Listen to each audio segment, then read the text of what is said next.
I'm here today with Bridget Massengill of Thrive 2055 and Jim Johnson, who's going to talk to us about the Scenic Bikeways initiative.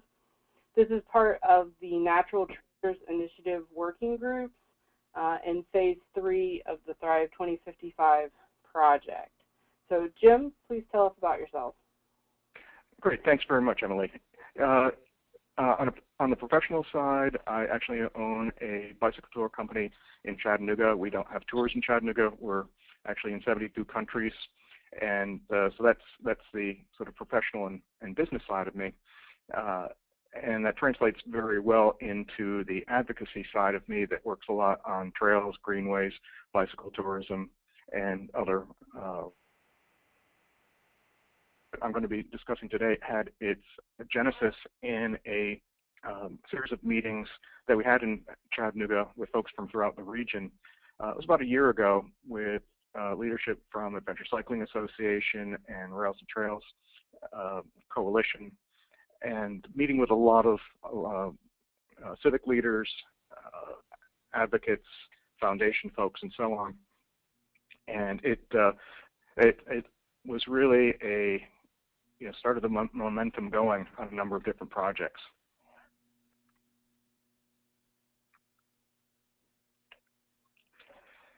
And what the Thrive 2055 Scenic Bikeways initiative would focus on are 4 of the initiatives that came up during those meetings, which is to connect with the U.S. bike route system, to develop a series of regional routes throughout the area, develop and incorporate trails and greenways, and also look at rail trails. And all these would be of a variety of distances and levels of difficulty. And the overall outcome that we'd be looking for, first of all, is economic growth through sustainable tourism. And I stress sustainable tourism as opposed to just mass tourism that often destroys our sense of place. Also to revitalize dormant cities and towns, and certainly we have our share of those throughout our region. For this group, very important, improved access to natural treasures, and in a way that is in line with the treasures. So instead of, let's say, tour buses and large numbers of cars coming to a place, going in a slower, less intrusive fashion on foot or by bike. More recreational choices, safer ways of getting there outside of a motor vehicle, and also improved health and more connectivity. And focusing first on the economic impact of bike tourism. In Oregon alone, they did a recent economic impact study, and each year about $400 million in bike tourism. And a nice quote from a newspaper article: "Cycling is not just hip and healthy, it's becoming big business in Oregon." And the League of American Bicyclists did a study of a number of places around the country and looked at their economic impact. Just going to look at a couple of these. To the east of us in North Carolina's Outer Banks, bike tourism generates about $60 million in economic activity each year, which isn't bad in that their initial investment in bicycle infrastructure was only $6.7 million. So each year they're seeing about a 9-to-1 return. In Indianapolis, they found that homes value increases 11% just by being a short distance from the trail. Montana, $377 million. Orange County, Florida, this is just one trail, 36 miles of converted rail trails, generates about $42 million a year and supports 516 jobs. Arizona, $88 million a year, strictly from non-residents. And that's a resident there raising his arms, realizing that perhaps his taxes are lower because there's more money coming in from the non-residents. And to the south of us, about 100 miles to the south of our region, the Silver Comet Trail. It's about 2 million people a year use it. About a fifth of those folks are from out of state. They spend about $57 million a year. 81% come specifically to use the trail, and about 4 to 7% increase in property values on homes that are nearby. So these are all very dramatic numbers for the Silver Comet Trail. To the west of us in Arkansas, there is a new greenway that just opened, the Razorback Greenway, and what the vice president of the local downtown alliance said is almost all of the momentum that's been picking up the past year and a half, I really believe it's because of the footsteps that the trail is causing in downtown. So bike tourism and trails and greenways really have an impact on local economies and local ways of life. And going back to the Silver Comet, shortly after it opened, the mayor of Rockmart, Georgia, said, in the last 12 months, we've had more tourists than in the last 30 years. Before that, there wasn't anything to bring them here. And now there's dramatic numbers coming through Rockmart and other communities along the way. Another example, just to the east of us, in western North Carolina, 14 million, which is not bad at all. Now, part of my job recently took me to the Balkans. This was last September as part of a economic mission of the United States Agency for International Development and the Adventure Travel Trade Association. And we focused a lot on sustainable tourism. Again, as I mentioned before, we're not looking at tourism just to bring in people and dollars. We don't want to destroy the sense of place. And one of the places that we went to in Albania, these are not the actual photos, but they show the point. There was a resort that was going up on the coastline, and as they were digging for the foundation, they found this huge Roman mosaic. And they felt that mass tourism was more important, and they just kept on building, destroyed in antiquity, and then they have a wonderful resort on it. But as you can see in that lower left-hand photo, again, not the precise place, but that's not the type of tourism that we're looking at.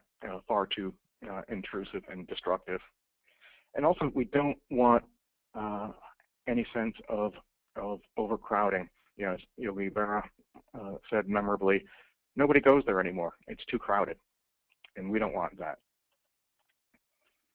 Something else that we discussed with the folks in the Balkans as we're trying to get them to figure out ways that they could improve their economies through sustainable tourism is the importance of packaging. And in Ireland, about 2 years ago, the Irish Tourism Board came up with the concept of the Wild Atlantic Way. It was a novel concept where they took cities, towns, hotels, restaurants, attractions up and down the western coast of Ireland. And these are people who had been struggling, fighting against each other for market share, competing, and really in many cases not doing well. And the economies were failing. What they decided at the Irish Tourism Board is, let's come up with this concept, and we'll brand it and call it the Wild Atlantic Way. Very romantic sounding. And rather than having people compete with each other, let's look at ways to bring more people to the region. And in a relatively short period of time, what is happening is these hotels and cities and towns and restaurants and so on, many of which were struggling, now we're seeing 20, 30, 40, 50% increases in the number of travelers. And this is all a result of, instead of fighting for market share, they're trying to increase market size. And I think it's a good point to remember. So I'm standing there in the Balkans and helping these countries come up with different ways to bring bicycle tourists to their countries. And sort of this light bulb went off, and I really thought, I've traveled probably by bike in maybe 30 countries around the world, and frankly, there are places in our area that rival any of the places I've been worldwide. So I thought to myself, why not our region? Why not have a system of regional scenic bikeways that would position us as a destination for cycle tourists, and not just local, not just regional, not just from around the country, but from around the world. And I work in international bicycle tourism. I feel strongly that we do have that potential with the natural treasures that we have here in our region.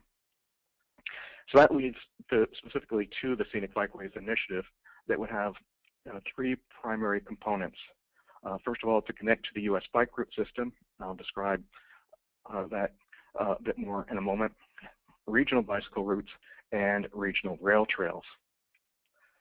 And the U.S. bike route system, it's the best way to think of it is an interstate highway system for bikes.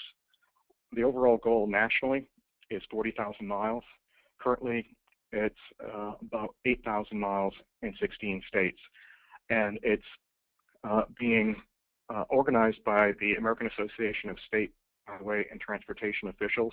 So pretty much the various departments of transportation in each state, and coordinated by Adventure Cycling Association. And we've been working closely with Adventure Cycling on three primary segments. One is Bike Route 80, which goes from well beyond Arkansas through Memphis, and we're working primarily on the Nashville to Knoxville section. Then there's 21 that comes up from the Great Lakes, or down from the Great Lakes, I should say, through Knoxville to Chattanooga to Atlanta. And then 121, which goes from Nashville to Chattanooga. Now, each of these is a 50-mile wide corridor. These aren't specific routes, and it's up to communities to come up with the appropriate routes, and these recommendations then go into a proposal to the respective state departments of transportation, who then make the application on the federal level. It's one of the easiest applications that you can imagine that goes to the feds, but the planning that goes behind it is considerable. And right now we have about 50 volunteers who are looking at routes, vetting the routes, and for each of those segments that I mentioned before, we have two captains, and we're working with Adventure Cycling, with Tennessee Department of Transportation, Georgia Department of Transportation, Chattanooga Department of Transportation, and increasingly with other municipal departments.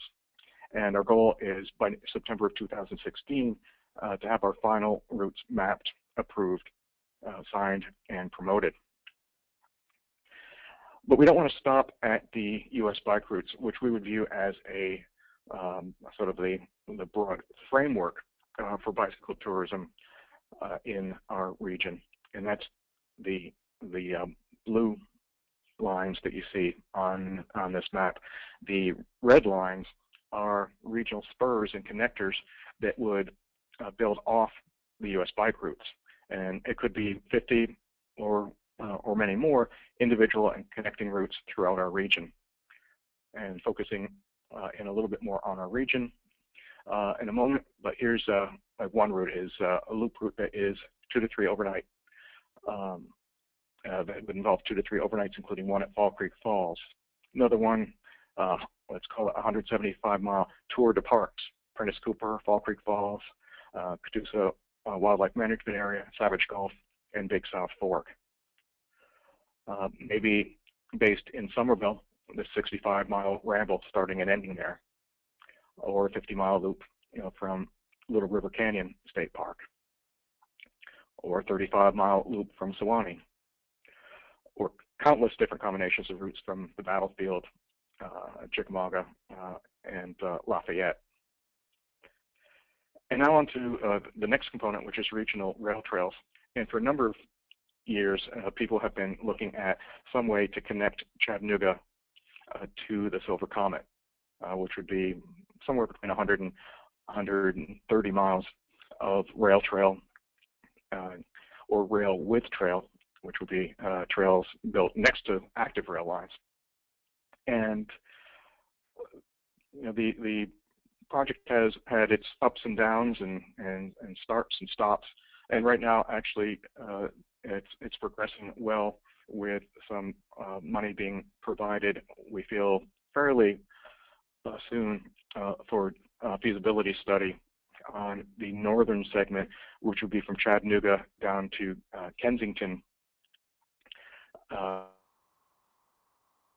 northwest Georgia, possibly going through the tunnel in Pigeon Mountain, and eventually on to Lafayette, and from there on down to the Silver Comet. And that alone would create about a 220-mile, 230-mile network of sorts of rail trail, which is dedicated rail trail, just bikes and pedestrians. And the focus has been so much on that, looking from Chattanooga southward, that there really hadn't been much of a look at the other rail opportunities. As most of you know, Chattanooga, both its present and past successes are based a lot on being a sort of an intersection, central point for rail traffic over the past many decades. So rather than just looking at that rail trail to the south, to the Silver Comet, we thought about looking at rail trails that would go 10, 20 miles in multiple directions from Chattanooga. So, for example, from Chattanooga to Dayton, from Chattanooga to Cleveland, to Ringgold, to Bridgeport, and nearby South Pittsburgh. And you know, there are a number of other possibilities as well. And what this would do is create these trail towns, you know, at these entry points, and really help to improve their economies, because people are going to go there and park and do their ride, and then they're going to, you know, they're going to need to eat. Maybe they're even going to stay overnight. Plus the quality of life for the people who live in these areas. If you can imagine going from Dayton to Chattanooga and not having any cars, and then maybe continuing on to Cleveland. There's a number of different possibilities, and yeah, at this point everything's conceptual, but everything starts with a concept. You know, and this would be phase one. Phase two would go further, you know, down to Scottsboro, perhaps, and further down to Lafayette, onward, you know, to Dalton, over more to the east toward the Smokies, and so on to the north up toward in the direction of 10 Mile and west of Sweetwater. And then who knows, maybe some point in the future, this hub and spoke system would eventually connect Chattanooga to Nashville, Knoxville, and Atlanta, and you know, and of course, you know, connecting to many points in between as well. And what happens if you put all these pieces together, the U.S. bike route system, regional routes, and rail trails, that equals the Scenic Bikeways initiative. So those are the three primary components. That might look something like this, which actually looks like a bunch of food-colored spaghetti tossed onto a map, but it's actually a combination of rail trails, regional routes, and U.S. bike route system, focusing a little bit more closely in on the Thrive region. A lot of good opportunities going on, and these are just, especially as far as the regional routes are concerned, these are just some sample locations. There could be literally dozens and dozens within the Thrive region. And we're also working closely with Andy Carroll, who many of you know as our GIS guru, where he is overlaying Scenic Bikeways with the natural treasures so we can really plan access to our natural treasures as opposed to just having routes for the sake of routes. And there's a model for Scenic Bikeways in the state of Oregon. Oregon likes to claim that they have the first and best Scenic Bikeways project in the country, and one of our goals is that at some point they can still say that they have the first, but they won't say that they have the best. Or they might say it, but it won't be true. And it's a big cooperative activity between Travel Oregon, Ride Oregon, Cycle Oregon, you know, different cycling and travel and tourism related organizations, state parks, and Oregon Department of Transportation. And you know, as we saw earlier, bicycling contributes about $400 million to Oregon tourism. And I should point out that most of this is, they didn't build any new roads. All they did was find the appropriate routes and package them. And they have a wonderful website, wonderful brochures, wonderful maps. So this is not an expensive process. Another model is to the north of us, based around Pittsburgh, is an initiative called Power of 32 Plus, which is a long-term planning effort of 53 counties and 5 states who made one of their highest priorities the creation of a 1,600-mile trail network. And their intended outcome was increase recreational opportunities, economic development related to trails, and a greater sense of regional connectedness, which I think is certainly appropriate for us to be looking at as well. And I should note that about half of their planned trails are already built. Because again, to a great extent, they took what they had and packaged it. Another model in Tennessee, there's already a car-based version of the Discover Tennessee Trails and Byways. And there's no reason that there couldn't be a bicycle version of that, or for that matter, a hiking version or a Byways version. So what does this all translate into as far as what needs to be done? As I mentioned, there's minimal infrastructure cost for the U.S. bike routes and regional routes. The rails are dramatically different, but as far as the roadways and trails are concerned, this can happen relatively immediately. We need to solicit input on appropriate routes, vet them, test them, finalize them, and then go through the approval process. Also important along the way to get buy-in from sites and services, and then going back to the packaging, brand it, sign it, market it, promote it, and get folks here. Regional rail trails, that's a longer-term initiative, and I was on a ride with a local bike club and one of the other cyclists who I imagine was in his early 20s, got really excited by what I was telling him about all of this, and he asked me, so when is this all going to happen? And my response was, well, I hope within my lifetime. And he looked very earnestly at me and asked, well, how old are you? So I guess he was wondering, is this a 3-year project or a 20-year project?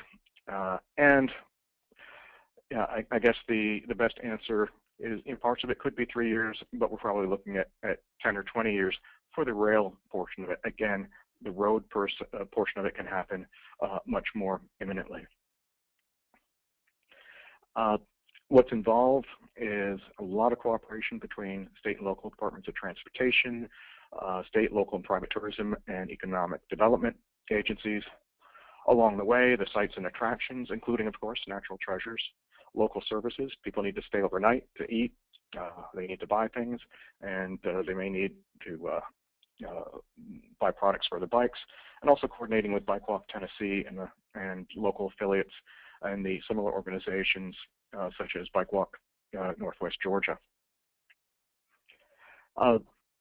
Something that we would need to be looking at, again, looking at the branding and packaging, maps and guides, hospitality training, and working with attractions, restaurants, hotels on ways to make their sites more attractive to the cycling market.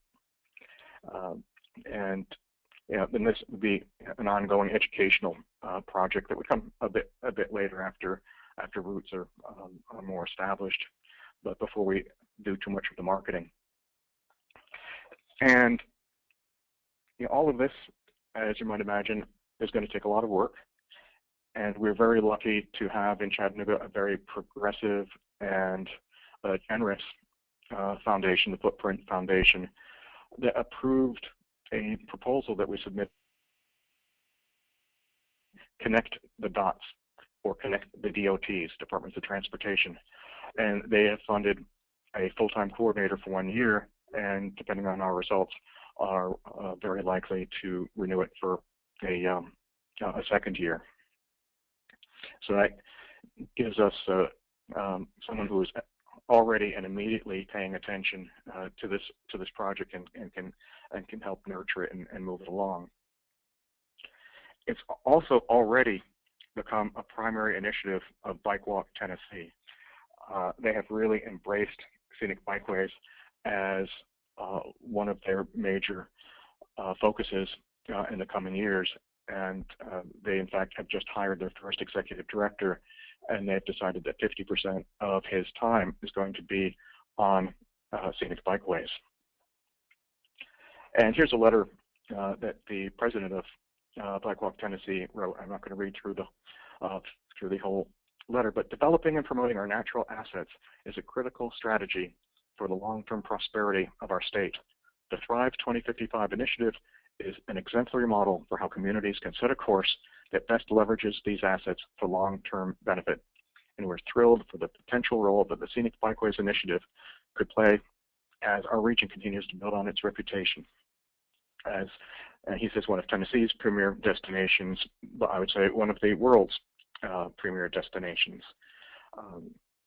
And as he writes further, really believes that our area has the potential to be a national and international destination for bicycle tourism. And already in the week or so since I gave the original presentation, word has gotten out across Tennessee of what we're thinking of doing here. And the folks in Bolivar gave us a call and asked if we could get on the line with their Chamber of Commerce and a number of other leaders in the community, because they want to be part of this as well. And we told them about US Bike Route 80, and they are closer to Memphis, but in a perfect area for going from going on US Bike Route 80 from Memphis to Nashville, and building on potentially putting in regional routes as well. Just yesterday, we heard from folks involved in the Knoxville to the Smokies Greenway, and that could potentially create a loop from Knoxville to Maryville into the Smokies, back up to US Bike Route 80 and into Knoxville. And I like what their initiative had as their goals: create a positive regional image, enhance tourism, increase outdoor recreation opportunities, provide transportation alternatives, enhance the quality of life in the region. This next one, very important for our group: protect natural corridors and create new outdoor education opportunities.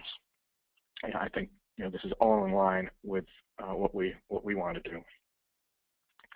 To the east of that, in western North Carolina and Haywood County, they did a detailed study that's called Bikes in Beds, looking at the impact that bicycle tourism can have on their region, and they are moving full speed ahead.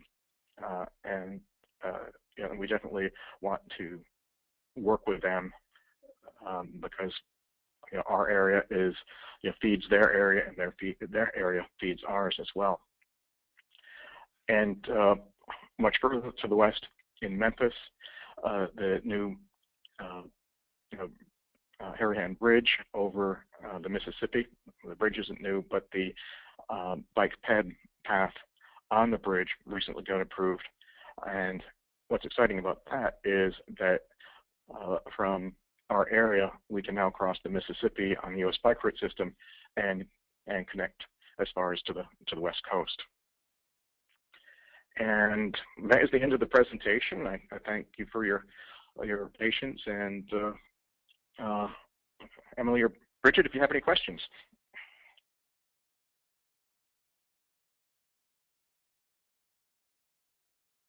Massengill, and we've talked about this, and I saw a really clear connection point too, and I know it's been based around existing bikeway connections, but you know, our region is also, it's a tri-state region, so we have Georgia, Alabama, and Tennessee, and you've got some really good connections into Scottsboro and even Bridgeport down to Scottsboro, and then some that run through DeKalb County through Little River Canyon.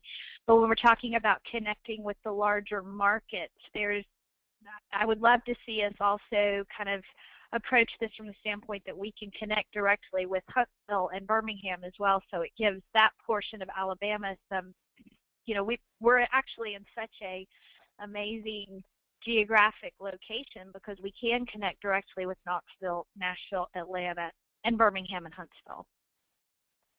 So I just think that needs to be a part of our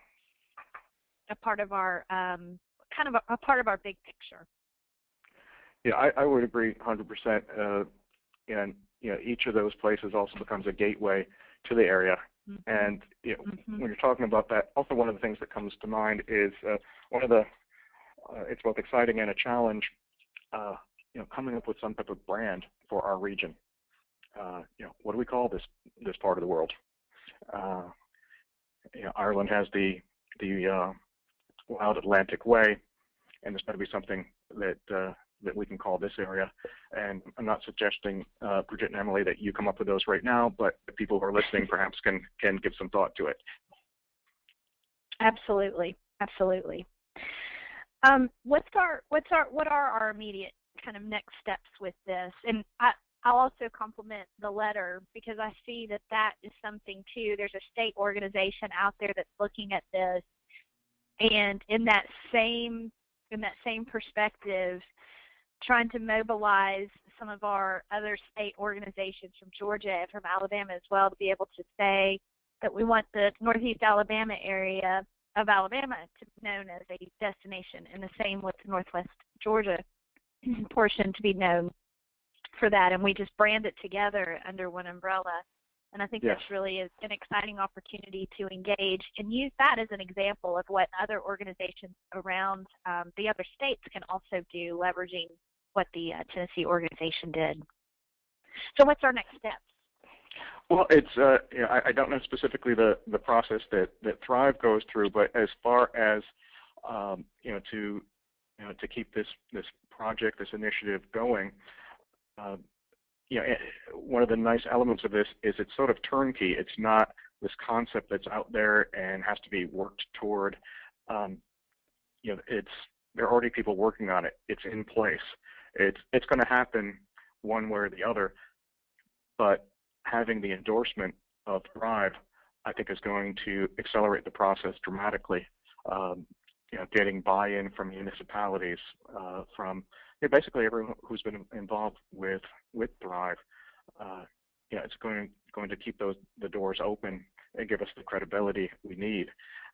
You know, a lot of projects that I'm sure may be considered are ones that are going to be asking for large amounts of money. Again, most of the Scenic Bikeways project, I'm putting the rail discussion off to the side. But as far as the more imminent activities that can be, you know, in place within 1 to 3 years, you know, we're talking more, you know, marketing costs and signage costs. We're not talking large amounts of infrastructure cost. So it's, I guess, you know, the short answer is the next step is we'd love to get the endorsement of Thrive. That's great. And what we'll do from the logistical standpoint is definitely elevating this through Philip Grimes' working group committee, looking at recreation and tourism and seeing this as a driver to enhance and really marry those two concepts, which we already knew went together, into an approach, take that to the full working group, and then take that to the full initiative group for natural treasures, and get their consideration on this. Great. Emily, anything to add from you? I don't think so. I think this has been really helpful, and just for everyone who's listening to this or maybe watching this, we're going to share this presentation across the it's basically a working group, the recreation and tourism group. We're going to share this with everyone there, and also make it available to the rest of the working groups for the natural treasures, because I think there are a lot of connections here that really could be sustained. I mean, the working lands group is one that I think would have a lot of tie-ins for destinations along these trails. So I think there's just a lot of great opportunity to share this information with everybody working on this right now. I'm glad you made that point, Emily, because that's another direct connection is with our Regional Transportation Initiative group. Obviously, they're looking at the multimodal approaches to transportation and infrastructure needs, and this complements that very much. So there's a lot of crossover, and sharing it even beyond our natural treasure circle as we have these kind of immediate conversations is going to be very important. Okay, well, thank you both very much, and you're welcome. We will be in touch. Thank you so much. Jim.